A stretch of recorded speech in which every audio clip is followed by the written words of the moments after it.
Fazia tempo que eu não vi o doutor Geraldo também, faz tempo também que eu não vou lá na delegacia, né, doutor? Quanto que a gente já encheu e já apurrinhou o saco do senhor lá, mas que alegria, né? Começarmos a semana trazendo uma referência da Polícia Civil de Botucatu, policial, né, renomado aqui, que sempre está à frente de grandes ocorrências, grandes casos e prestando um serviço de excelência para a população, não só de Botucatu, mas de toda a nossa região.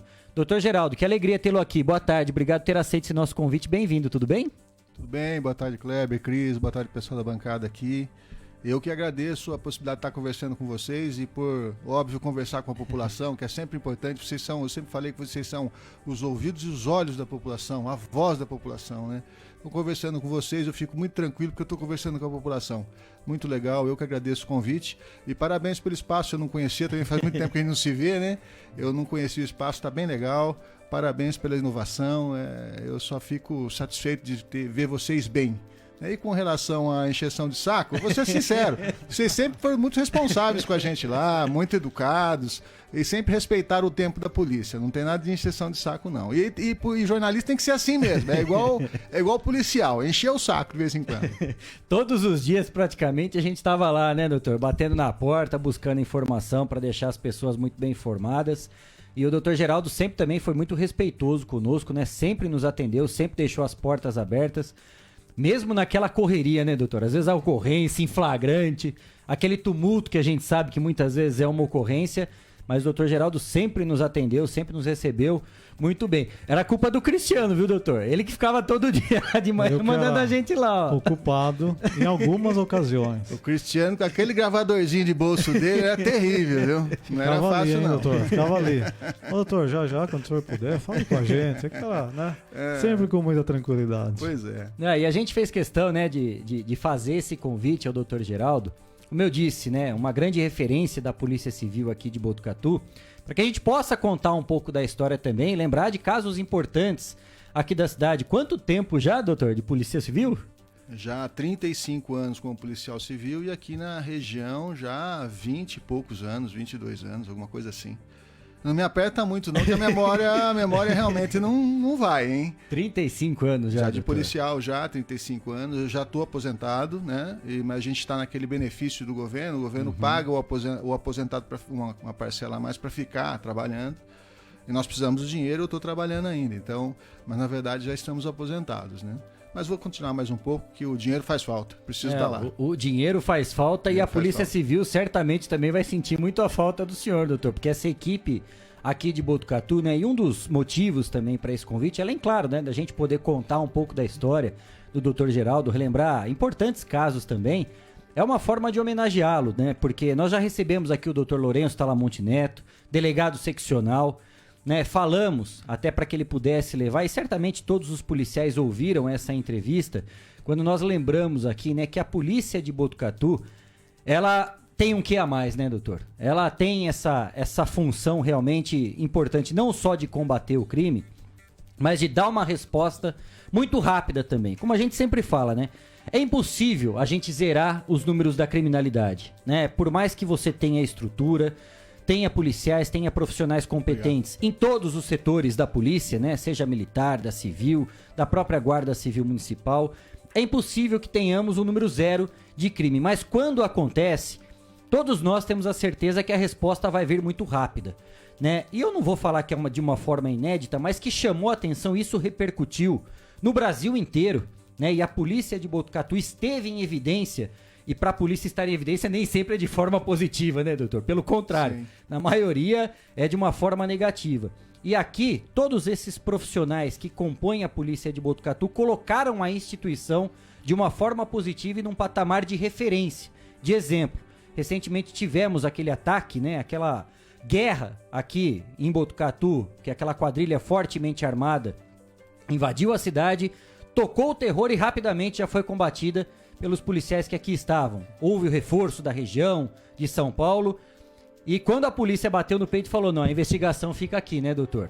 Assumiu a bronca, sim, e rapidamente também já deu a resposta.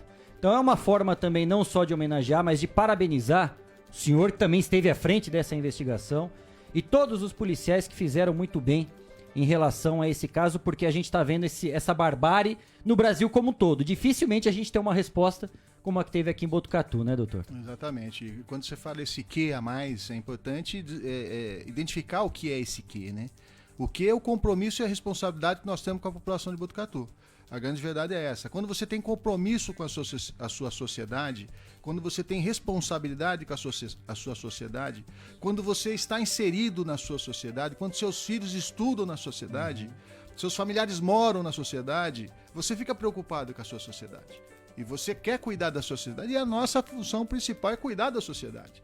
Então, os policiais de Botucatu são extremamente vocacionados e têm esse compromisso e essa responsabilidade com o trabalho. Então, esse acho que é o que a mais que nós temos aqui, graças a Deus.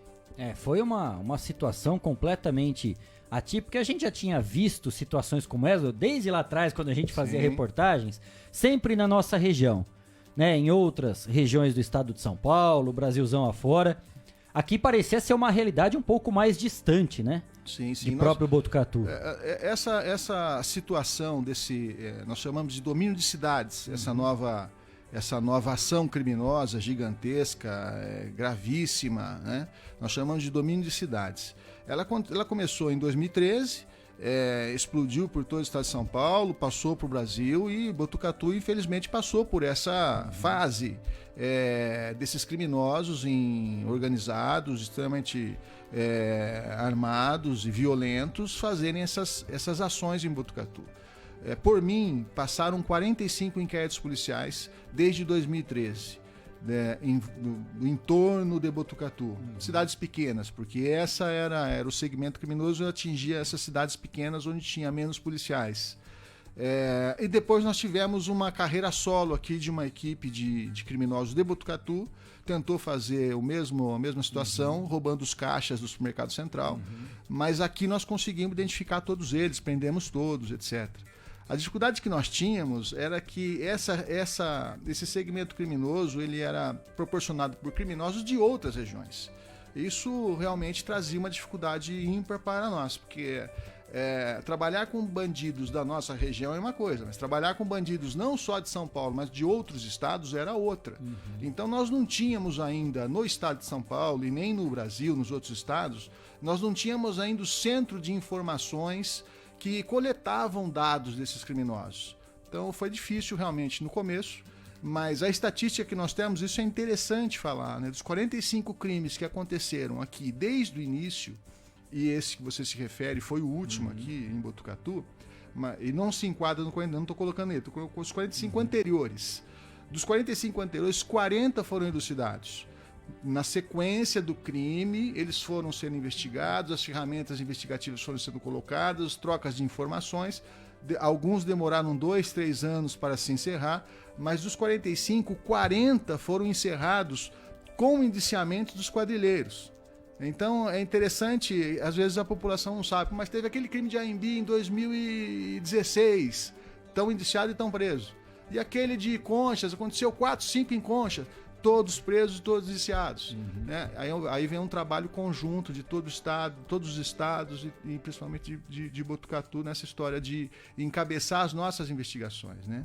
Agora, essa de Botucatu, a última, realmente o crime já está bastante evoluído, os criminosos também evoluíram no tempo e nós tivemos uma ação bem grande aqui, bem violenta, bem organizada, e que foi um desafio, realmente foi um desafio, porque no dia nós tivemos aqui a visita do secretário de Segurança e do delegado-geral, e numa reunião que nós tivemos lá, eu, o doutor Lourenço, nosso chefe, e os dois, ali o indicativo é que a investigação seria transferida para o DEIC em São Paulo. E o doutor Lourenço corajosamente disse que não, que nós tínhamos capacitação para fazer, para resolucionar o problema. E o doutor Lourenço assumiu essa responsabilidade e delegou a mim que a gente fizesse então o trabalho e encabeçasse a presidência desse inquérito policial. Foi uma iniciativa ousada, mas nós sabíamos da capacidade que nós tínhamos e sabíamos que nós tínhamos bastante caminhos para percorrer. Porque os criminosos, eu sempre digo que o crime mais fácil de encontrar o criminoso é aquele que fale, aquele que o criminoso não consegue a sua execução por completo, como ele agendou, como ele engenhou. E naquela nós tivemos um problema, eles tiveram um problema na verdade, que foi os embates, os vários embates que estiveram. Eles não esperavam por isso, né, doutor? Então essa situação realmente para nós foi importante porque eles foram deixando rastros e esses rastros foram perseguidos e no fim o resultado foi a prisão de quase 70% dos criminosos, mas principalmente os criminosos que são os cabeças desse tipo de ação criminosa. Isso foi mais importante. Tem alguns pontos, né, numa situação como essa, que valem a pena a gente sempre estar destacando. O primeiro, né, doutor, é que foi muito bem separado a questão política da questão técnica. Porque a gente sabe a grande repercussão que um caso desse traz. Com a presença do secretário, o governo do estado olhando e querendo uma resposta, até porque vésperas, né, de tudo que a gente sabe que a política envolve.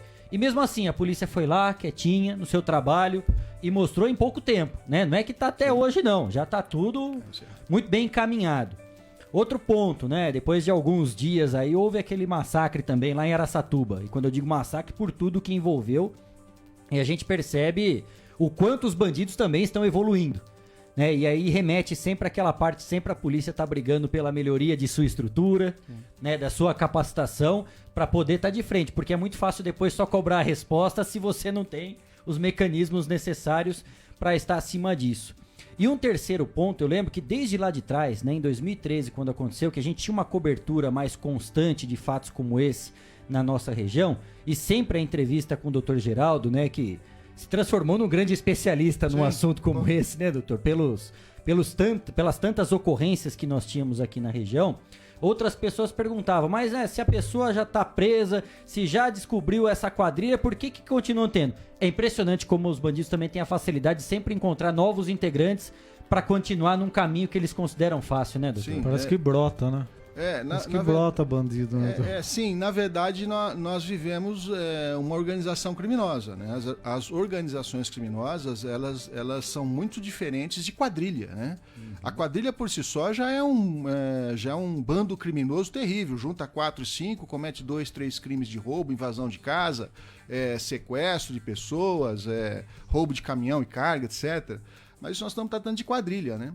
O que nós, nessa ação que nós chamamos de domínio de cidade, nós estamos trabalhando com organização criminosa.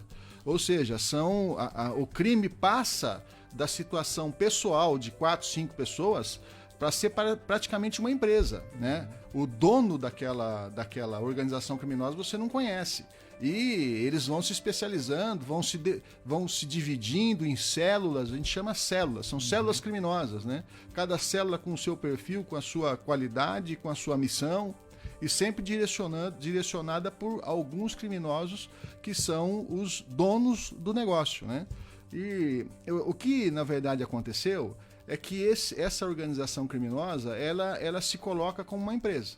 E uma empresa, ela precisa sempre estar com funcionários à disposição para fazer o trabalho que a empresa precisa. O que acontece é que a organização criminosa, chamada PCC, ela montou uma empresa para roubar banco. Então, essas pessoas que roubam banco são treinadas para isso, né? Não é nem qualquer policial consegue atirar com um fuzil. Uma metralhadora, um fuzil, uma .50. A maioria dos nossos policiais não consegue fazer esse tipo de exercício, porque demanda especificidade, demanda estudo, demanda treinamento, e eles fizeram isso. Então, assim como basicamente eles copiaram a polícia. A polícia tem o vão central, tem a organização, tem a gerência e tem as equipes especializadas. Aqui em Botucatu nós temos a DIG, lá em Itapeva, em Sorocaba, Bauru tem o DEIC, São Paulo tem o DEIC. Então, vão se especializando. Eles também se especializaram nesse tipo de crime. Então, quando a gente fala em peças de reposição, eles não repõem a peça de um dia para o outro, a peça já está formada. Eles só estão esperando aquelas peças caírem, serem presas ou mortas para repor. Então, a organização criminosa realmente é muito complicado de você investigar, porque geralmente são pessoas que não aparecem, não têm nome, não têm residência, né? Então é muito difícil. Claro que não é o foco da nossa conversa aqui, mas não só a questão do treinamento, né, pelo qual essas organizações submetem os seus funcionários, os seus colaboradores, né, doutor? Mas tem a parte, né? Essa questão de armamento, de tudo que faz parte exatamente pro cometimento do crime, né? E não é de um dia para outro que eles se organizam para poder exatamente fazer a execução de um crime como esse, né? Aí quando se fala do reforço nas fronteiras, de onde vêm essas armas, as nossas rodovias, de fiscalização, tudo isso faz parte de um bloco importante que exatamente depois estoura na ponta, né, doutor? É um efeito dominó realmente, né? O momento vai estourar, né? E é interessante a gente propor isso para a população, porque nós temos vários tipos de crime. E nos vários tipos de crime, a polícia atua das diversas formas possíveis. E nessa, a gente conseguiu utilizar todas as ferramentas possíveis que a polícia coloca à disposição do policial. Então, por exemplo, nós tivemos um latrocínio agora, recentemente. Uma senhora aqui no bairro, uma pessoa acabou enganando ela, deixou ela entrar, ele entrou e fez uma barbárie e fugiu. Essa situação, nós utilizamos algumas ferramentas. Mas essa do banco, nós utilizamos todas as ferramentas à disposição da polícia, que vai das mais diversas formas de investigação. Pra você ter uma ideia, foram mais de 1.500 cápsulas apreendidas, né, abandonadas pelos criminosos e apreendidas também, estudadas uma a uma. Então a gente sabe a origem de cada cápsula, onde que ela foi fabricada, por onde que ela passou, quem foi o revendedor, quem comprou, etc. Então é um trabalho muito meticuloso. Eu falo essa da cápsula porque é interessante. Analisar uma por uma as 1.500 cápsulas e fazer o roteiro da fábrica até a ponta final, realmente foi um trabalho bem minucioso que foi feito aqui. Cada detalhe dos bastidores de uma investigação, né? Claro que a gente não vai passar todos os detalhes e nem perguntar, porque não vamos também dar arma para bandido, né, doutor? Não é nem essa a intenção, mas é porque algumas curiosidades, né?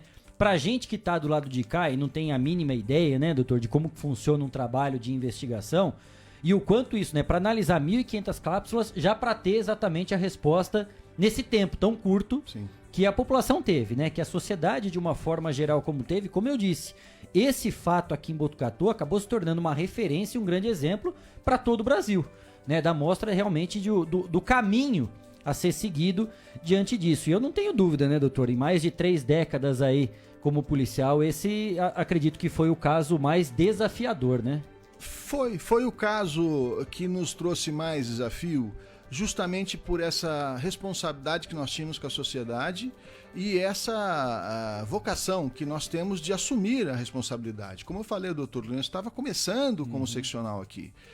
Para ele, para qualquer policial do mundo, a coisa mais fácil é, vai pro DEIC lá. E que boas-vindas que ele teve, né, doutor? Vai pro DEIC. Não, ele assumiu uma responsabilidade com uma coragem que eu realmente, nesses últimos 30 anos, eu não vi em ninguém. Ele assumiu a responsabilidade de investigar e de trazer o resultado. Então, acho que isso é lá, né, quando a gente começa a falar desse crime, a gente precisa primeiro determinar que foi uma escolha nossa fazer essa investigação, porque nós tínhamos a certeza que nós chegaríamos no resultado que nós chegamos. E o doutor Lourenço, como esteve, já dividiu trincheiras, né, doutor? Sim. Esteve na mesma posição e conhece, né, todos os homens, todos os profissionais, toda a equipe que tem ao lado aí. E foi interessante, porque ele falou assim, Geraldo, agora você resolve pra mim. Um presente. Um presente. Eu falei assim, tá bom, mas eu vou fazer um pedido pro senhor. Eu não quero conversar com a imprensa. Pronto. Aí, essa eu não quero ninguém mexendo aqui. Ele falou assim, mas isso daí já era uma ideia que eu ia falar pra vocês, né? Que eu ia ser o órgão central de imprensa aqui em Botucatu, né? E é uma outra inovação que nós tivemos aqui e que eu tenho que agradecer ele, que foi importantíssimo, né? Descentralizar as histórias da polícia para determinados policiais, né? Então, às vezes, você não vê mais o Celso Olindo, não vê mais o Geraldo, não vê mais o Dr. Paulo, que são policiais que ficam aí, que tem a linha de frente para os crimes graves, mas vê o Dr. Lourenço. E vê o Dr. Lourenço como a instituição policial civil, né?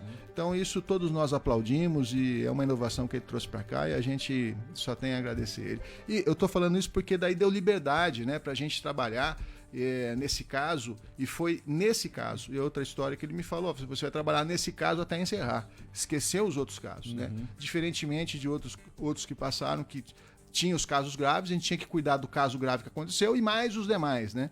Esse não, eu fiquei 3 meses nele, única, exclusivamente nele. Eu tinha uma equipe única, exclusivamente para fazer isso para mim. Nós tivemos fizemos viagens, cruzamos informações, estados. Então foi uma carta branca que foi dada e aí foi o possível resultado. É legal, né? Porque aí vem o encontro exatamente de quando o Dr. Lourenço esteve aqui. Ele falou isso, né? Não basta ser o líder. A gente tem que abrir o diálogo. E todo mundo tem que se entender.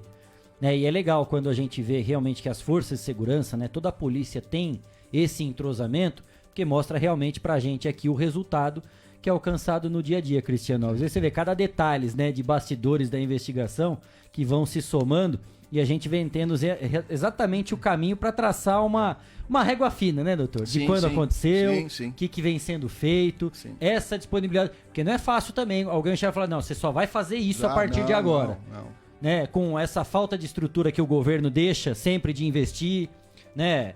Quantas vezes a gente... Isso é centenário também, podemos dizer, né? Sempre a gente escuta, ó, precisamos inovar, precisamos renovar, precisa abrir concurso público, tá faltando isso, a parte da estrutura precária. Quando alguém vem, bate na mesa e fala, você só vai cuidar disso agora, mostra toda a competência e a credibilidade, né? Então eu diria que foi um dos casos mais graves, justamente por causa disso, de assumir essa responsabilidade de resolver o problema, de atender a demanda que foi nos dada. Então foi porque nenhum outro crime nós tivemos isso. Acontece vários crimes e nós nunca temos essa história de, olha, mas eu quero o resultado, né? Eu preciso do resultado, né? O governo precisa do resultado, o Geraldo precisa do resultado. Não, a gente trabalha, se o resultado vier é perfeito, se não vier é paciência, não foi por falta de trabalho. Esse tinha o compromisso de dar o resultado. Então acho que por essa questão, essa circunstância, realmente foi um dos trabalhos mais difíceis que eu tive. Bacana, pra ter uma ideia, não tem acho que um dia que eu não falo com o Dr. Lourenço, então imagine o trabalho que ele tá tendo agora. Ele falou, nossa, eu não deveria ter assumido essa eu bronca. Acho que ele vai chegar e falar, Dr. Geraldo, lembra aquilo que eu falei que é só concentrar em mim? Deixa quieto que o Cristiano tá me dando muita demanda. A gente não pode perder o time da notícia e também não pode dar uma informação errada, então a gente está toda hora falando com os policiais para saber, né, se é verídico ou não é.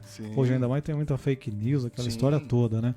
Mas o doutor falou da dificuldade desse caso aí das quadrilhas, eu acho que deve ter sido o caso mais difícil para a polícia de Botucatu.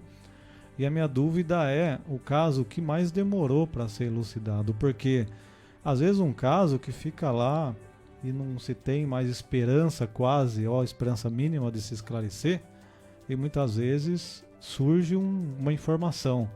E aí às vezes o policial fala, isso aí não deve ser verdade, porque o caso já faz 5 anos que tá. Imagine. Mas aquele policial vai lá e fala, mas eu vou verificar, lógico. Teve algum caso, doutor, que demorou muito tempo Teve, não fui eu que comecei. Bateu o recorde, foi um homicídio que teve aqui em Botucatu. Eu não trabalhava aqui ainda, eu trabalhava na sub-região, Pardinho e Pratânia, se eu não me engano. Mas teve um homicídio aqui, eu não vou me lembrar quem que foi o morto. Também não sei quem foi o criminoso, não lembro o nome dele. Fazia muito tempo. Mas, tipo assim, praticamente 15 anos depois, né, veio uma informação de onde estava o homicida. Ele estaria numa cidade de Santa Catarina.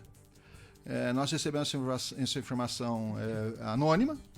Agora você imagina receber uma informação anônima dizendo, lembra daquele homicídio que aconteceu há 15 anos atrás? O sujeito está lá em Santa Catarina, na cidade tal, no endereço tal. Né? Aí é interessante estudar isso, né? Por que eu tenho que dar credibilidade, né? É uma história de 15 anos atrás, né? E se eu der a credibilidade, que forma que eu vou dar a ela, né? Então, a gente parte do primeiro princípio policial. Acredita em tudo. Indiferentemente do que venha. Acredita em tudo. Vai checar. E aí vem outra história. Tava eu em Pardinho, me passa lá uma senhora no pedágio, 11 horas da noite, e fala pra mulher do pedágio, olha, eu tava subindo na serra aqui, eu acho que caiu um avião aí na serra. E ninguém deu bola pra essa mulher. Ninguém deu bola. No dia seguinte, nós assumimos a delegacia lá 8 horas da manhã, o meu escrivão chegou às 9 horas, doutor, tô ouvindo uma conversa aí que caiu um avião aqui na serra. Você vê onde vai? Dê credibilidade. Aceite como verdadeiro.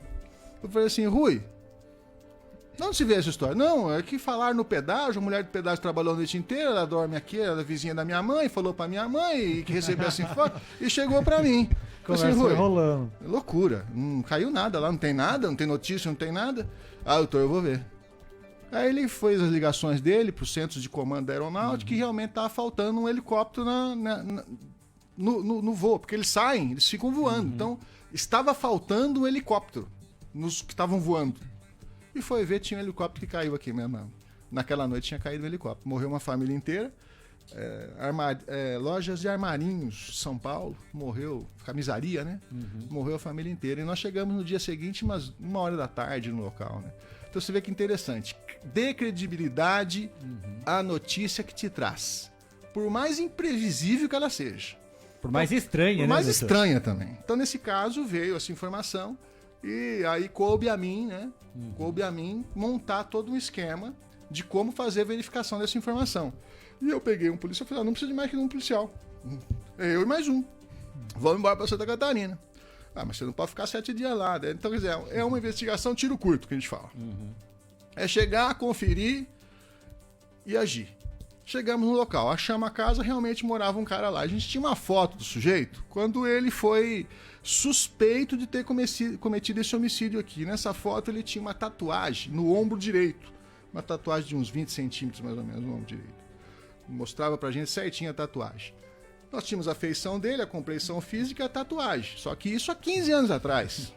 Chegamos lá, achamos a casa do cara e conversamos com os policiais lá e nós fizemos uma campanha de 2 dias nessa casa. 24 horas por dia. Eu, o meu policial e um terceiro da cidade. E identificamos o sujeito. Muito parecido. Muito parecido. E agora? Vamos entrar? E se não for o cara? E se for o irmão do cara? Aí tem outra história também. Deu o bote certo. Se você não deu o bote certo, você nunca mais vai ver o cara na vida. Aí que o cara some, né? Aí que ele some mesmo. Então a gente tinha 2 dificuldades. Saber se era o cara e quando dar o bote. Bom, nós então fizemos essa campana, identificamos que era possível que era o cara, mas não tinha certeza que era o cara. Na segunda noite ele saiu com a família, nós o seguimos e ele parou numa lanchonete. E nós paramos na lanchonete, ficamos na mesa próxima e aí vem a sorte do policial, né?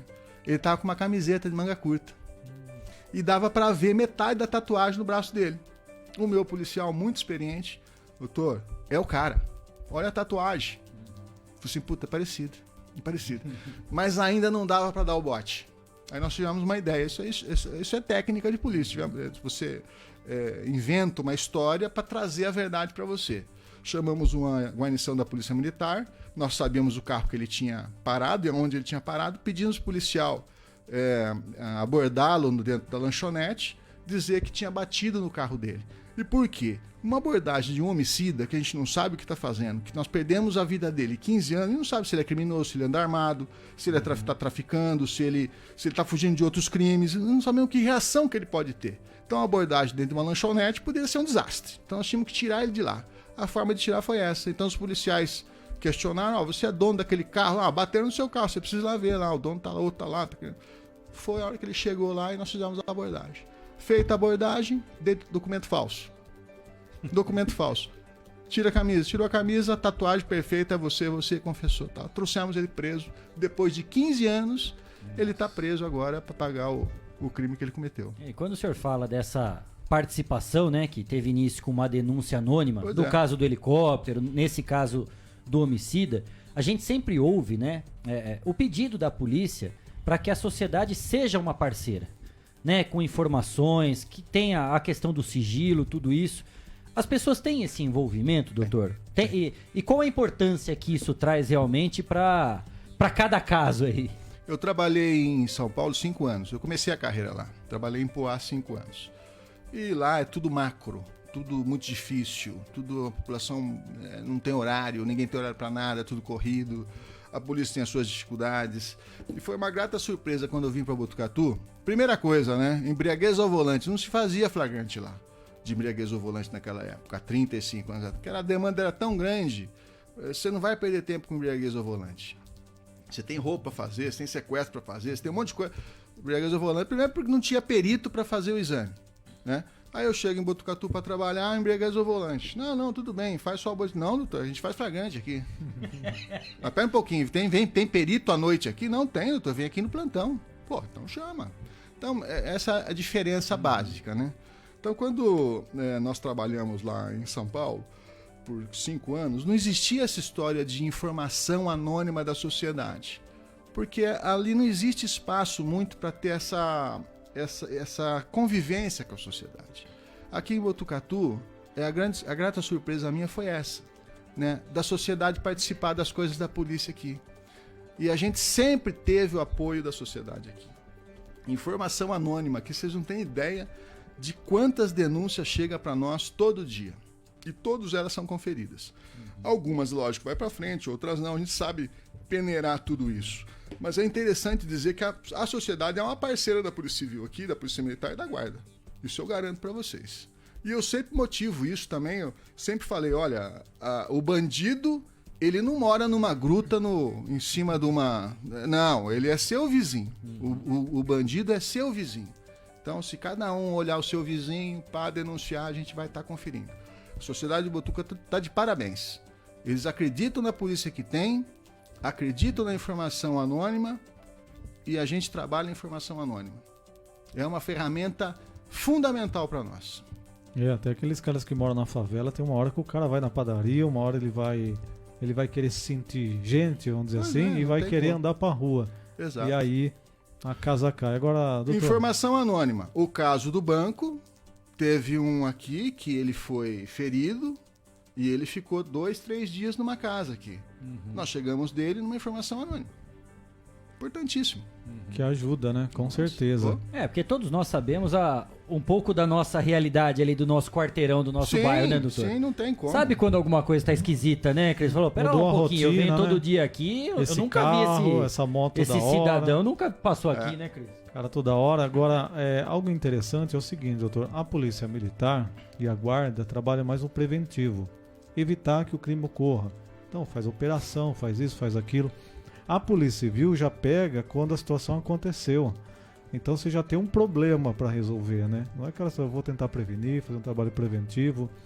Mas, por outro lado também, acho que seria interessante o doutor explicar para a gente a questão da importância de se elucidar um crime, não só para a prisão do bandido, que também é importante, mas trazer uma certa paz para uma família que perdeu um ente. Essa questão, trazer um pouco de tranquilidade, porque parece que a pessoa nunca vai ter uma paz na vida dela se ela não tiver aquilo esclarecido e o bandido preso, né? A questão é falar assim, fizeram a justiça. Como que o senhor, a sua experiência com relação a isso, porque eu acho que as pessoas procuram o delegado para falar depois, viu, foi esclarecido, eu vi que o senhor se empenhou, esse caso está assim ou não está se empenhando. Como que é pós-prisão, pós-elucidação, principalmente esses casos de homicídio em que muitas vezes uma mãe, um pai perde aí um filho? Eu só vou te falar uma coisa. Esse é o salário da polícia. O policial, se for depender do salário do Estado, ele para. O que move o policial é exatamente o que você falou. É o familiar que vem a você, depois do trabalho feito, agradecer aquilo que você fez. Não tem obrigação nenhuma de agradecer, não tem nem obrigação de elogiar. E a pessoa, a família, vem humilde. E esse é o nosso salário. Que é isso que motiva a gente a estar todo dia resolvendo os conflitos, tentando correr atrás do criminoso. Mas é interessante, porque você falou da polícia, da Guarda Civil e da Polícia Militar, que atuam antes no preventivo e a gente atua no depois, na investigação. Mas o trabalho deles também é importantíssimo, a preservação de provas, né? A gente, hoje, uma ferramenta que nós tínhamos a questão de 5 anos atrás, agora nós temos, né? Todo mundo assistia aquela série de investigação, CSI, né? Pegava a impressão digital ali já fotografava, já chegava lá. Pô, e no Brasil não tem isso? Não tinha. Há 5 anos atrás não tinha. Nós tínhamos a impressão digital, a identificação dela no local, a partir de um suspeito. Então nós temos uma impressão digital. Fala assim, o Cris e o Kleber são suspeitos. Então manda pra lá, veja se é dos dois. Se for, bingava, beleza. Mas se eu não tenho suspeita, não tinha esse confronto automático. Hoje nós temos o confronto automático. Então é igualzinho aos Estados Unidos. Então é uma ferramenta legal. Então hoje o criminoso que deixar uma impressão digital lá, tá em cana. Não tem jeito, né? E nesse crime do banco, nós identificamos 5 por impressão digital. Agora você imagina o perito, o delegado, o policial, em todos aqueles locais de crime que vocês viram, foram 14 locais referidos, que a gente fala de local e local referido. Local é o local onde houve propriamente o roubo. O local referido é onde tem conexão com o roubo, que foram os locais de embate, né? Fora os locais de embate, tem os locais onde se localizou armamento, se localizou roupa abandonada. Nós achamos roupa e armamento abandonado 6 quilômetros daqui, no meio do mato, através de informação anônima, né? Então essas impressões digitais foram para o nosso departamento de RGD. Lá hoje é tudo computadorizado. Inseriu a impressão digital ali, o computador trabalha e identifica a pessoa. Então é interessante isso, né? Agora, essa história da família, Cris, isso é maravilhoso. Maravilhoso. E eu tenho na minha passagem, trabalhava em Pardinho, nós tivemos também acreditar. Eu estava em Pratânia e o policial de Pardinho, os 2 policiais, pediram autorização para fazer um bloqueio na subida da serra. Doutor, vamos fazer um bloqueio na subida da serra. Fica à vontade, vai lá. Passou 2 minutos. Minto, não foi isso. Eles foram informados por um agente do DR que um caminhão saiu da pista Castelo Branco, subindo a serra, numa velocidade que não é normal. Geralmente eles diminuem para acessar ali. E atrás um carro na mesma velocidade. Ele recebeu essa informação através do agente do DR e eles ligaram para mim, doutor, nós vamos bloquear aqui em cima. Eu falei, vai fundo, bloqueia. Os 2 foram, bloquearam, prenderam 5 criminosos, o dono do caminhão algemado na boleia e levaram para a delegacia. 2 policiais apenas. E já me ligaram, doutor, nós estamos com 5 aqui, tem a vítima aqui que estava algemada, peguei o carro, viatura, saí em 25 minutos, estava em Pardinho. E chegamos lá, o que a vítima me fala? Doutor, eu estava em Sorocaba com meu caminhão, meu irmão gêmeo estava do lado com outro caminhão, esses criminosos chegaram, me abordaram o caminhão, o meu irmão. Eu tô aqui, o meu irmão não sei onde está. Bom, aí você tem 5 criminosos, você todos de fora, e você precisa saber dessa história. Chama um, fala, chama outro, não fala, chama outro, não sabe, chama outro, não sabe. E nós fizemos a apreensão dos objetos que estavam com os criminosos. E dentre as apreensões tinha uma correntinha, um dos criminosos estava uma correntinha, um crucifixo de ouro. Nós colocamos em cima da mesa. Objetos apreendidos. Esse menino que era vítima, começou a olhar os objetos. Doutor, com quem que dava isso aqui? A correntinha. Eu estava com um criminoso, isso aqui é do meu irmão, pô. Bom, aí foi o início da investigação sobre o outro caso. Esse criminoso, nós identificamos, porque ele estava com documento falso. Na sequência, nós identificamos ele era um ex-policial militar, demitido a bem do serviço público. E quando nós interrogamos e tínhamos essa prova, ele abriu o jogo e falou, não, o outro caminhão foi uma outra quadrilha que pegou, mas no caminho nós soubemos que eles mataram, jogaram no rio, lá em Sorocaba, etc, etc. Assim, nós fomos para lá, nesse rio, ele apontou, realmente o corpo estava dentro do rio, e nós trouxemos essa infeliz notícia para a família, né? E eu achando assim, que, poxa, meu trabalho, né, foi por água abaixo, né? Prendemos um, mas o outro morreu. Eu não estou satisfeito, né? Nós não estávamos satisfeitos com a situação. O irmão gêmeo, né? E me entra a mãe e o pai dos 2 meninos na minha sala. E começo a chorar, e me abraçar outro policial, agradecendo que tinha salvo um irmão e entregado o corpo do outro irmão para eles. Então, Cristiano, falar o que para você? Esse é o nosso salário, cara. Né? Eu achando que eu tinha errado, que eu tinha falido, que eu não tinha investigado, que o meu trabalho não deu resultado. E no fim a família, né, entendeu toda a dificuldade e grata por receber o corpo para poder enterrar. Então, isso aí quando fala dessa questão, né, é o grande desafio, me parece, de toda a instituição, né, doutor? É brigar pelos seus direitos, pela estrutura, por tudo aquilo que a gente escuta há vários anos, né?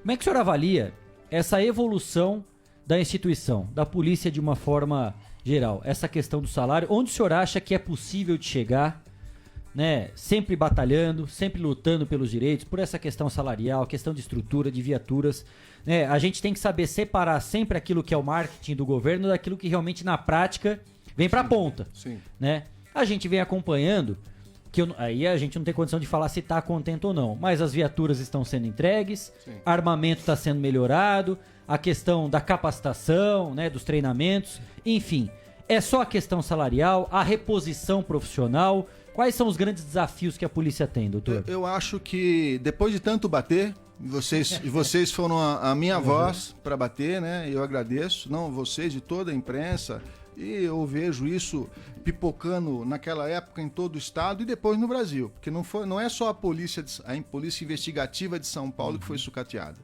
foi praticamente no Brasil inteiro, com exceção da Polícia Federal. Mas de tanto bater, parece-me que acendeu a luz de alerta aos governantes, né? Então, de uns tempos para cá, de 5, 4 anos para cá, nós temos percebido essa visão um pouquinho mais moderna dos nossos governantes com relação à Polícia Civil.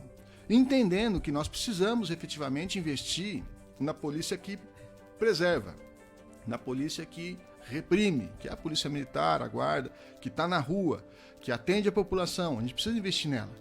Mas nós precisamos investir muito mais na polícia investigativa, porque é essa que vai dar a resposta para você, né?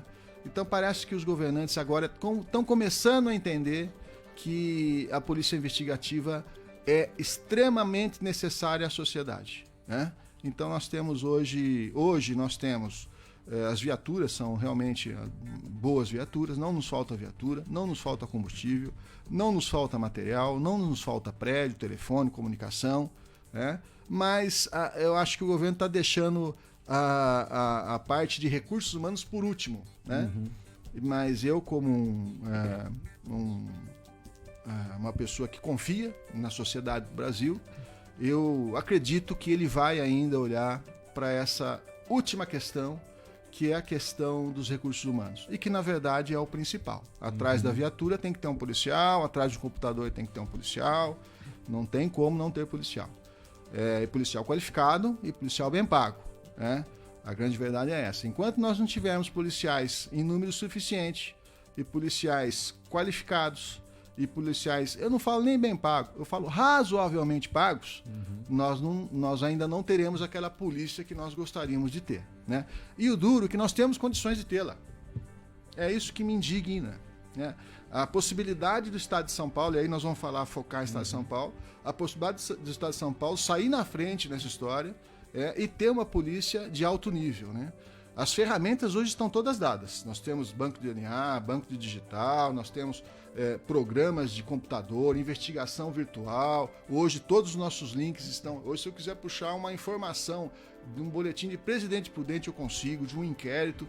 Hoje as comunicações estão muito rápidas, o cruzamento de informações, isso nós temos. Mas está faltando policial. E eu dou um exemplo. A DIG...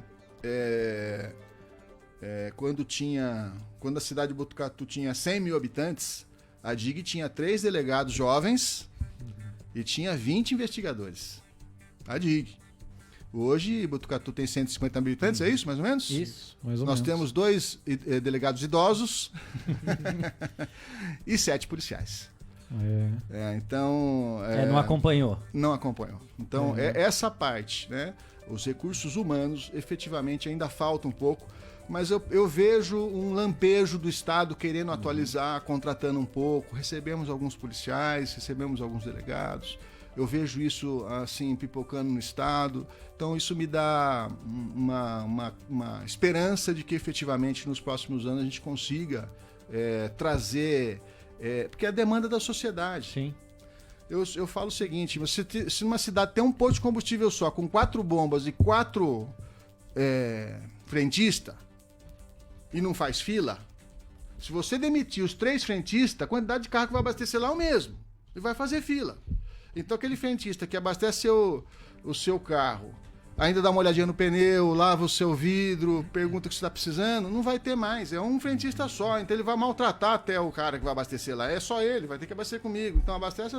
Então é isso que, de uma certa forma ou de outra, acontece com a Polícia Civil. Nós queremos atender, nós queremos trabalhar, a demanda crescente, mas nós não temos esse acompanhamento da evolução da sociedade, evolução criminosa com evolução policial. É interessante isso aí, doutor, porque além disso, gostaria também de perguntar para o senhor o que o senhor usaria hoje de argumento para uma pessoa virar policial. Depois o senhor responde essa. Essa acho que é um pouquinho mais complicada.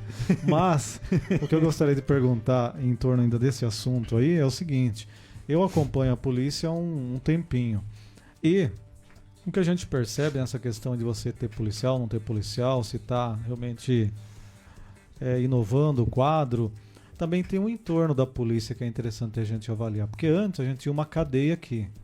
Aquela situação que o policial tinha que cuidar da cadeia também. Quando estourava uma rebelião, sim, você tinha uma equipe que tinha que ficar ali também cuidando, fazendo escolta. Depois, agora, eu falei, eu acho que eu nunca vou ver isso.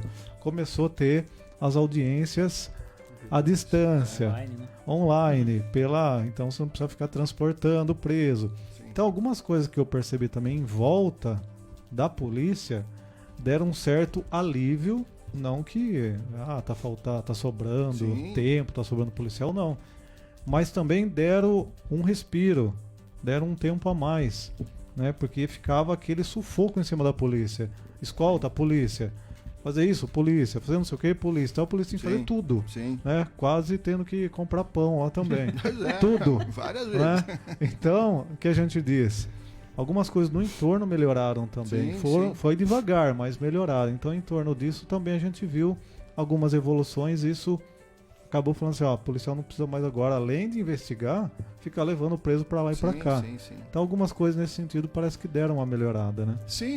O CDP, é gozado, né? Kleber, porque o Cris é chão de fábrica, né? Ele trabalha com a polícia, ele fica com a polícia, então ele consegue analisar criticamente o que acontece lá. Muito bem observado, Cris, muito bem observado. E entra nessa conta minha. Ninguém precisa de mais 3 delegados na DIG, mas também não pode ter 2 de delegado idoso lá. Tem que ter um terceiro mais novo para começar a aprender toda a situação, porque DIG é complicado, não é? Polícia não se aprende estudando, se aprende fazendo no dia a dia. Então nós precisávamos ter um lá para que a gente pudesse prepará-lo para assumir essa grande responsabilidade que é cuidar da sociedade de Botucatu. Então, vamos lá, tinha 3 com 100 mil habitantes, hoje com 150 precisa de 2. Por todas essas ferramentas tecnológicas que nós temos, mas 2 novos, gente, não pode ter 2 velhos lá que pode sair a qualquer momento. Atualizando, né? Tem atualizando. Lá, 100 mil habitantes, nós tínhamos 20 investigadores, hoje com 150 mil, não precisa ter 20, mas também não pode ter 7. A gente entende que hoje nós temos uma plataforma chamada Investigador Virtual, é interessantíssimo. O policial de 10 anos atrás, que levava 5 dias para levantar uma informação, hoje, clicando uma tecla, ele levanta essa e mais 15 informações que ele não sabia. Inteligência artificial, né? Algoritmos, tem uma série de situações muito interessantes que veio, como se falou, nesse entorno, né? Banco de DNA, banco de digital, né? São histórias interessantíssimas que permite o Estado ter menos policial. Mas uma coisa é ter menos, outra coisa é não ter policial. Então, hoje nós temos, como eu falei, 2 policiais delegados já aposentados, e dos 7 que eu falei para vocês, 4 também aposentados. Então, é essa mão de obra que nós precisamos, que assim, eu entendo que o Estado vai, de uma certa forma ou de outra, vai repor. Mas essa parte que nós precisamos tomar muito cuidado, porque nós não vamos ter, se demorar muito para fazer, Kleber e Cristiano, o que vai acontecer é o seguinte: como que você transfere experiência para o policial que está entrando? Não tem a transição, né, doutor? Não tem a transição. Vai ser uma porta fechada, abre outra. Exato. E começa do zero. Essa transição não tem. Então você tem um monte de policial velho já cansado, que já ensinou, não consegue ensinar mais. E nós temos um monte de policial novato, que não tem com quem aprender. Então esse é o grande problema. Se a gente não abrir o olho, se o governo não abrir o olho, esse vai ser o grande problema, né? Porque se sai eu e o Celso Solino da DIG, vai entrar um delegado lá, com certeza. Mas e com que cabedal, com que experiência, né? É complicado. Então essa parte de transferência de experiência que é própria da Polícia Civil, isso. Se aprende no dia a dia. Um mandado de busca nunca é igual ao outro. Não adianta, mandado de busca, pediu pro juiz, vamos entrar na casa do cara. não segue um protocolo. Não é A, B, C, D. Pode ser A, B, D, F, G, Y. Né? São várias circunstâncias, inúmeras situações que podem acontecer que só a vivência vai te trazer. E acho que tem uma questão, né, doutor? E aí o senhor pode me corrigir, porque é claro, né? Vem um delegado, vem de uma outra cidade. Claro que ele pode ter a maior competência do mundo, mas a tal da particularidade, você conhecer o lado que você olha, porque quando acontece qualquer ocorrência, doutor, o senhor sabe, esse cara ele é conhecido, ele pode ter usado tal viela, ele pode ter escolhido. Que uma pessoa de fora, ele pode ter o conhecimento policial, mas não vai saber esses atalhos. Que essa vivência aqui de Botucatu, que cada cidade te proporciona com esse tempo de trabalho. Conhecer o seu criminoso. É isso. Bem ou mal, nós conhecemos os nossos criminosos aqui de Botucatu. Podemos não conhecer todos, obviamente. Como o Cris falou, eles nascem, né? Parece brota, né? Mato. Podemos não conhecer todos, mas nós conhecemos uma grande parte deles. Então, quem vem de fora, efetivamente, tem esse problema que é de difícil resolução. Precisa, efetivamente, transferir experiência. E tem aquela pergunta, doutor, ainda para responder, hein? Não vai falar, para convidar alguém para ser policial, para convencer, não pode falar assim, ó, você vai ter que, às vezes, sair de um aniversário, você vai ter que faltar de algo da família, não pode falar isso, doutor, tem que falar outra. A dona Silmara tá aqui, é prova que não é fácil. Não é fácil. E eu não combinei com ela a pergunta, não. Mas é assim, eu acho que para hoje você convencer, uma pessoa, e a pessoa realmente topar, falar, eu quero ser policial, porque tem aquela historinha que você vê na televisão, olha que legal ser policial, mas o dia a dia o bicho pega, né, doutor? Como que hoje... O que o senhor falaria para alguém que fala, eu tô pensando em ser policial? É complicado. Ou até convencê-lo? Não, na verdade, a primeira coisa, né, é arrumar uma boa esposa. Primeiro passo. Então, a Silmara tá aqui, eu não vou elogiar ela por elogiar. Você tem que ter uma boa companheira, senão não adianta, seu casamento vai pro brejo. A primeira coisa é essa, né? Porque você não tem dia, não tem hora, não tem tempo. E ser policial é meio que uma droga, é viciante. Você pega um caso, não tem como, das 8 às 8, com 2 horas de almoço. Não é assim que funciona a polícia. A polícia pode ser das 8 da manhã às 8 da manhã do quarto dia, né? E aí some final de semana, sobe o aniversário da esposa, some o nascimento da criança. Então precisa, primeiro, você estar cercado de pessoas boas, sua família tem que te entender muito bem, porque realmente não tem dia, não tem hora para nada. Mas, Cris, eu falo assim, o salário precisaria ser um atrativo. A grande verdade é essa. Nós vivemos no mundo capitalista, né? Então não adianta a gente ficar aqui jogando com inverdades. Não adianta a gente falar que ser policial você vai ficar bem de vida. Você não vai ficar bem. Você vai viver. Você não vai viver, você vai sobreviver. E sobreviver, às vezes, é dificultoso para as pessoas, né? Então, a primeira coisa, aquele que quer ser policial tem que entender que ele vai sobreviver. Que ele não vai ficar bem de vida e nem vai ficar rico. E a proposta de um funcionário público é exatamente essa. Não é ficar rico, mas também não é sobreviver. A gente teria que viver. Esse viver faz parte daquele pouco que o Estado falta para alcançar uma boa polícia aqui, né? Então, hoje, eu diria que aquele que quer ser um policial tem que primeiro obedecer isso. Olha, mas você é capitalista ao extremo, você quer frequentar, você quer viajar para outro país, você quer... Esquece, você não vai conseguir, né? A não ser que você vá em outros estados, né?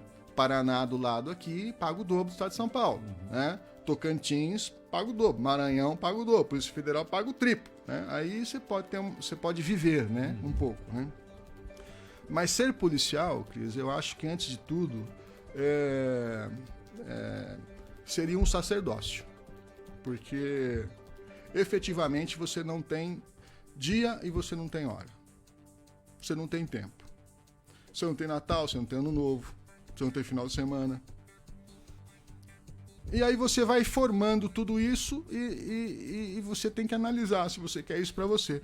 Agora, elucidar um caso pode ser aquela injeção de ânimo, e para mim e que para todos os policiais de vocação Você elucidar um caso, do mais fácil até o mais difícil. Às vezes aquela briga de vizinho, porque as cidades pequenas trabalham também, para Tânia, Pardinha, Embi.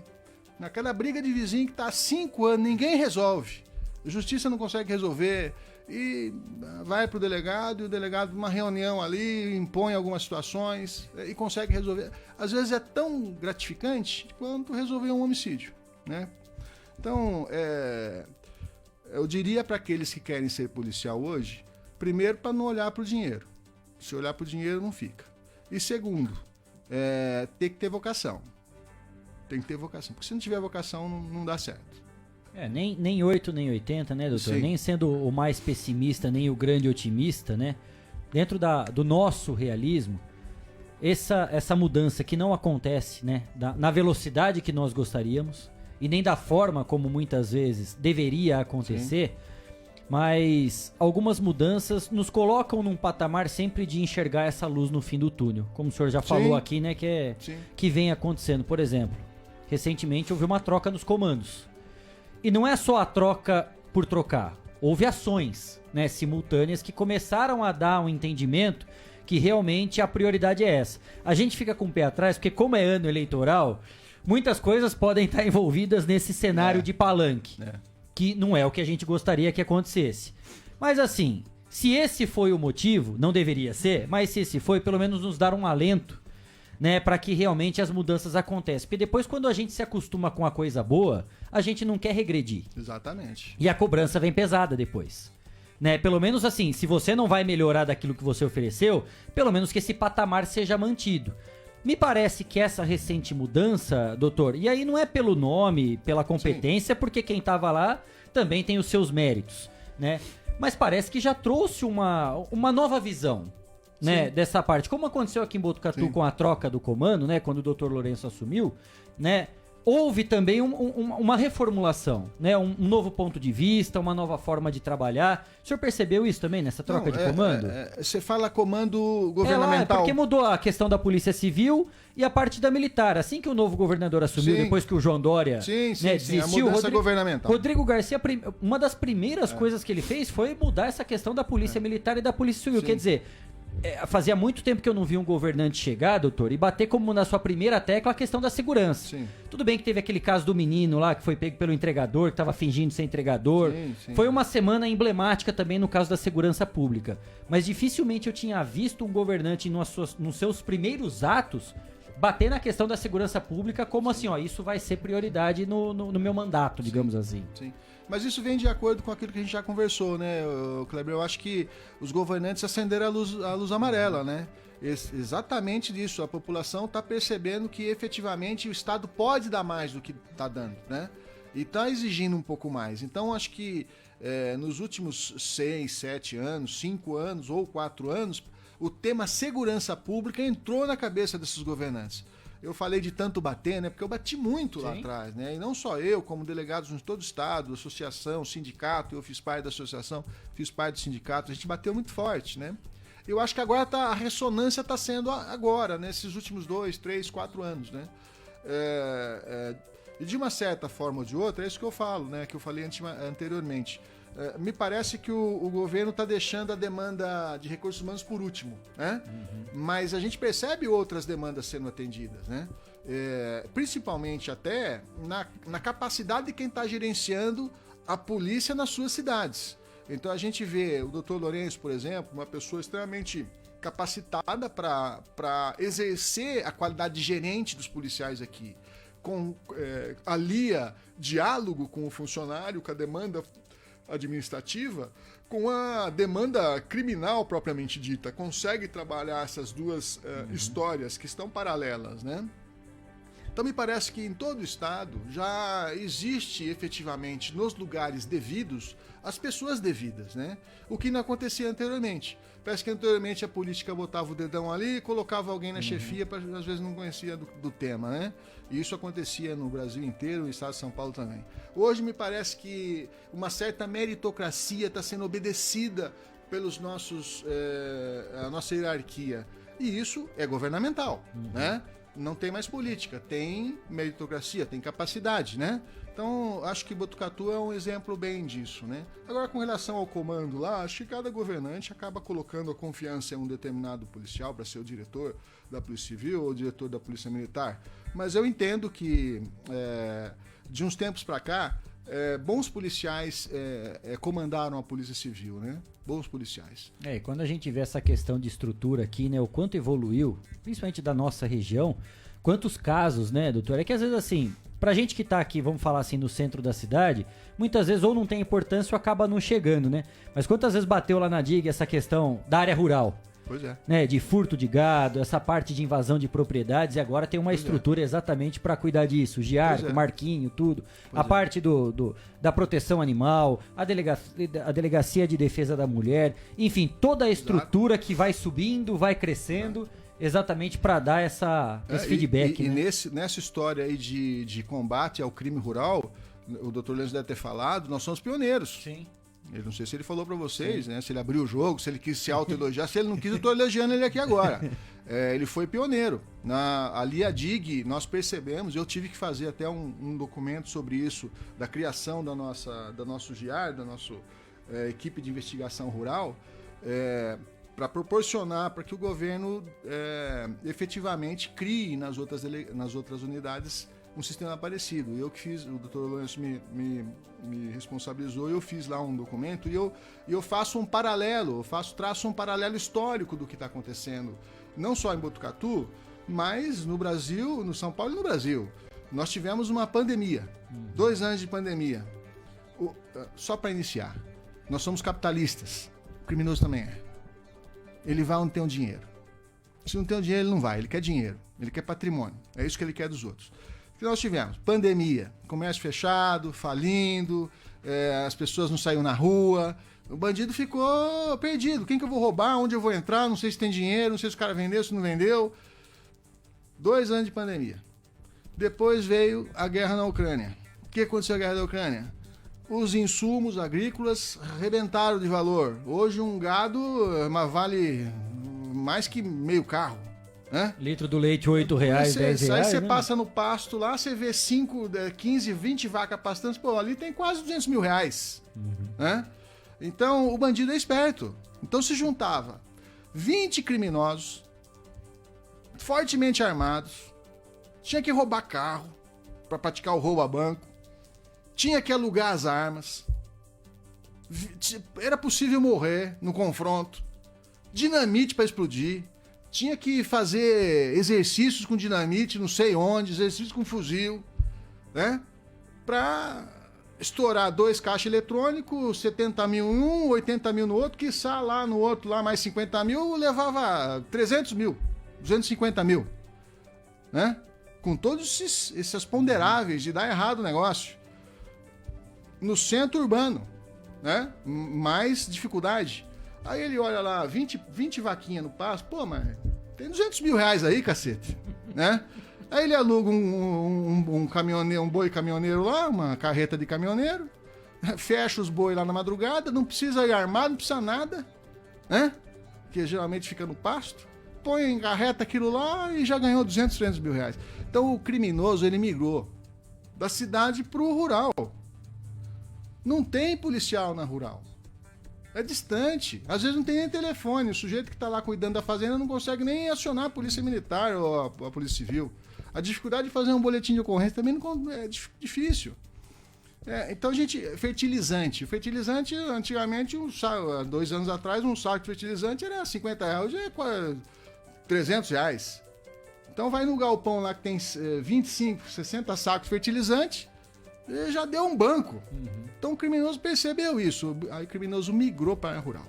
Nós fizemos um arrazoado sobre isso e efetivamente a curva de crescimento dos crimes na área rural foi gigantesca.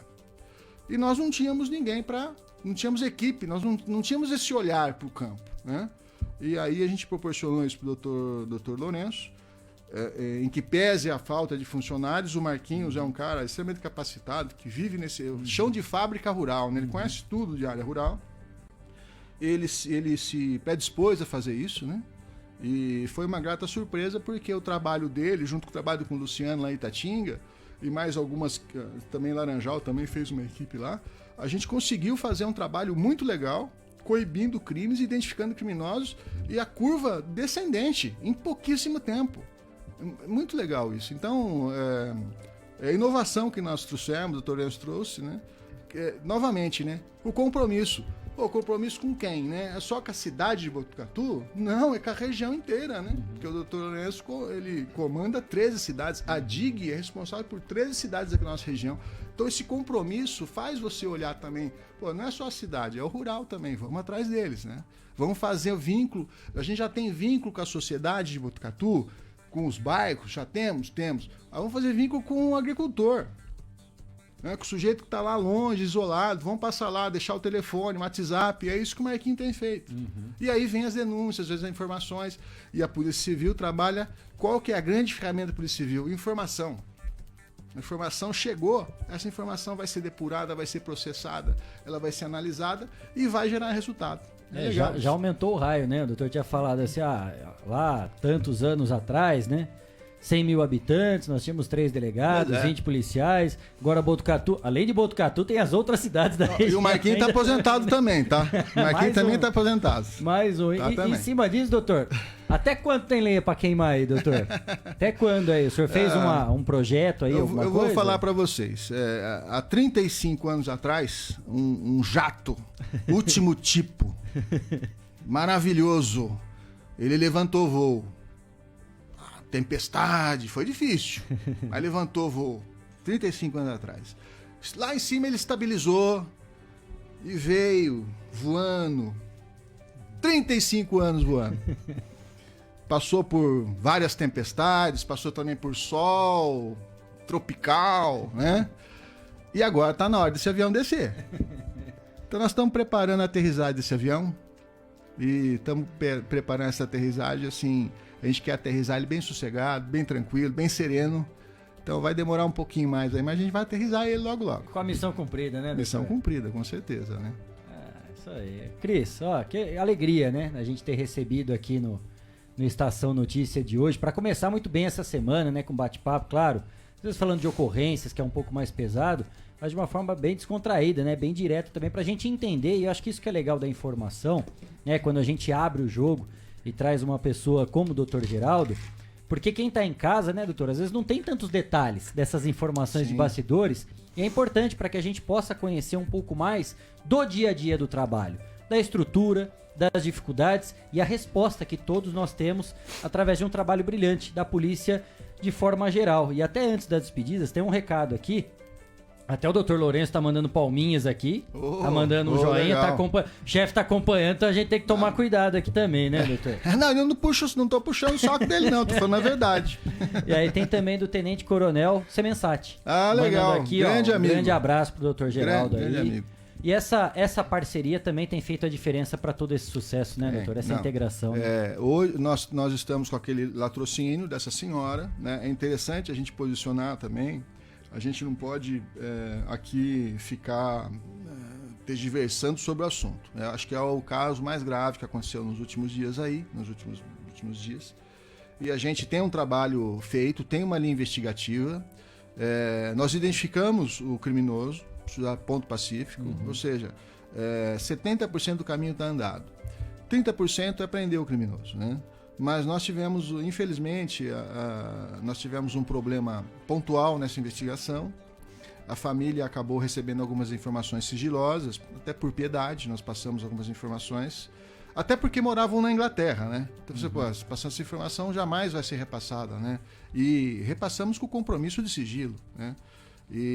Mas infelizmente parece que a família passou os pés pelas mãos, acabou publicando alguma coisa na rede social e o nosso criminoso, que nós estávamos prestes a localizá-lo e prendê-lo, ele acabou fugindo, né? Nós estamos agora reagrupando todas as informações, né? E eu acho que em breve a gente consegue novamente fazer um rastro e conseguir terminar esse trabalho. Mas eu só quis pontuar isso, porque é importante dizer o seguinte: esse crime aconteceu não faz 20 dias, né? Do dia que aconteceu até o 7º dia, o bandido já estava identificado. e não é nosso.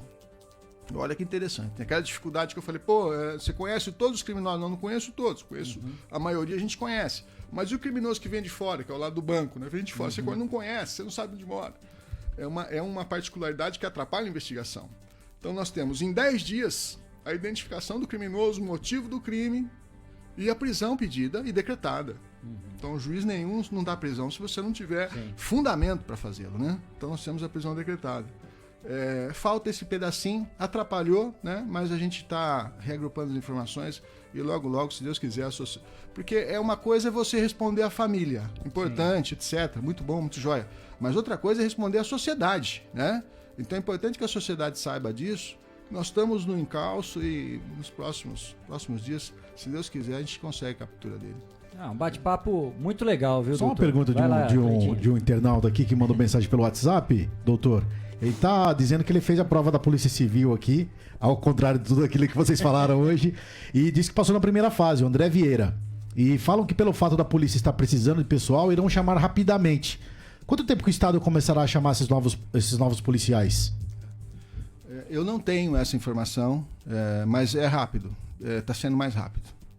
Mas eu não tenho a informação precisa. Depois eu posso passar o nome dele para mim, em off. Eu consulto lá a nossa hierarquia e passo com ele. Mas eu não tenho. Mas é rápido, sim. É rápido por quê? Porque efetivamente aquele alerta, aquela luz amarela que eu falei, acendeu. Acendeu e o pessoal está preocupado e está contratando. Então não vai ser difícil, não vai demorar muito, não. André Vieira, né, Cleitinho? Tá aí, depois a gente já passa o contato também, vai ter informação aí já na ponta da linha. Uma alegria, né, a gente ter recebido aqui o Dr. Geraldo Franco Pires, delegado aqui de Botucatu, da Polícia de Botucatu, contando um pouco da sua história, casos importantes aqui da cidade. E uma alegria revê-lo, né, doutor? Depois de tanto tempo também, foi muito legal. Obrigado, né, por ter aceito esse nosso convite aqui. Ter vindo, muito bem acompanhado também aqui, né? Ela quis conhecer depois de 35 anos de trabalho. Ela nunca foi na delegacia. Tem outra história, né? Você quer ser policial? Aí eu vou falar uma outra coisa. Tem mais um minuto? Porque tem bastante gente interessada. Não aplique técnicas de polícia na sua casa. Esquece, né? Se aplicar técnica em sua casa, o casamento vai pro brejo também, né? Porque a função do policial é desconfiar, mas você vai desconfiar da sua esposa, dos seus filhos, toda hora? Não pode, né? Então é interessante isso, né? A casa não é a delegacia. É interessante o policial que quer ser policial conseguir ser, apesar dele ficar à disposição 24 horas por dia, pisou o pé em casa, meu amigo, esquece polícia, né? É importante aquele que quer ser policial. E se tiver alguém que passou o concurso da Polícia Civil aí, que tome isso como a primeira lição. Pisou o pé em casa, meu amigo, esquece o que é polícia. Não confunda. Não pode confundir, né? É importante falar isso aí porque realmente é difícil encontrar um policial que não confunde. Então aí vem todo um problema de família, tal, né? Separação, essas coisas todas, né? Doutor, muito obrigado, viu, por ter aceito esse nosso convite. Seja sempre bem-vindo aqui ao Estação Notícia. Estamos sempre à disposição aqui para passar as informações da forma que a gente puder colaborar sempre, né, com o trabalho de investigação, com o trabalho da divulgação da polícia. Sucesso, né? E conte sempre com a gente aqui, viu, doutor? Legal, nós estamos sempre à disposição também. Vocês sempre foram parceiros nossos. E aqui vai uma história bem legal, que a Polícia Civil tem, você falou o que, esse que a mais, eu falei compromisso, responsabilidade, né? Que é interna corpus. Isso é coisa do policial civil com a sua administração e com a sua sociedade. Mas nós temos um outro componente desse que é a confiança que nós temos entre nós, forças de segurança. O Semensati falou aí, policial militar, nós temos na guarda. Então, essa união dos policiais é importantíssimo para a polícia ser eficiente. Né? Aqui nós não temos melindres, nós não temos prioridades, eu que achei, eu que vou fazer, eu que descobri, eu que vou fazer, nada disso. As informações são compartilhadas, o trabalho é conjunto, diferentemente de outros lugares que existe essa briga hipócrita, né? De polícia civil, polícia militar. Guerra de ego e vaidade, né? Guerra de ego e vaidade, né? Aqui nós não temos, graças a Deus, e é isso também que é uma grande alavanca para que a gente consiga todos os resultados que a gente tem conseguido ultimamente, né? Legal. Um abraço ao Semensat, ao pessoal da Guarda, ao pessoal da PM. Sem eles, a gente não faz polícia, não. E também, no macro sistema segurança, também é muito importante dizer aqui, segurança pública, que é Polícia Civil, Polícia Militar, Guarda. Macro sistema de segurança, Polícia Civil, Polícia Militar, Guarda, Promotoria e Magistratura. Sem eles, a gente não faz nada. E aqui em Botucatu, nós temos já de longa data uma grande tradição de juízes firmes, mão pesada, promotor firme, mão pesada, promotor e juiz que acredita no trabalho da polícia, fiscaliza o trabalho, e a Polícia Civil precisa de fiscalização do trabalho. A gente aceita, não só aceita como a gente quer essa fiscalização, mas com responsabilidade, é isso que eles fazem. A gente tem que agradecer todo esse sistema de marca de segurança, porque é isso que faz essa polícia de Botucatu diferente. E a sociedade não diga, a gente já falou aqui que a sociedade é uma grande ferramenta que nós temos, né, também. Continue fazendo denúncia. Legal. Eu agradeço o convite, Cris, obrigado, prazer em revê-lo. Foi um prazer. Valeu, Kleber, legal onde vocês estão, bacana, gostei do local aqui, parabéns, legal ver vocês bem. Legal, doutor, obrigado mais uma vez, né, parabéns, e leve o nosso abraço, né, a toda a equipe lá da Delegacia de Investigações Gerais, a toda a polícia, né, de uma forma geral, nosso sempre reconhecimento pelo belíssimo trabalho. 5h56, rápida parada aqui no Estação Notícia, e na volta tem mais informação, não acabou ainda não, a gente volta já já. Queimadas, apague essa ideia. Você sabia que colocar fogo em lixo, mato seco e terrenos é crime, e quem faz isso paga multa que pode ultrapassar R$ 2.500?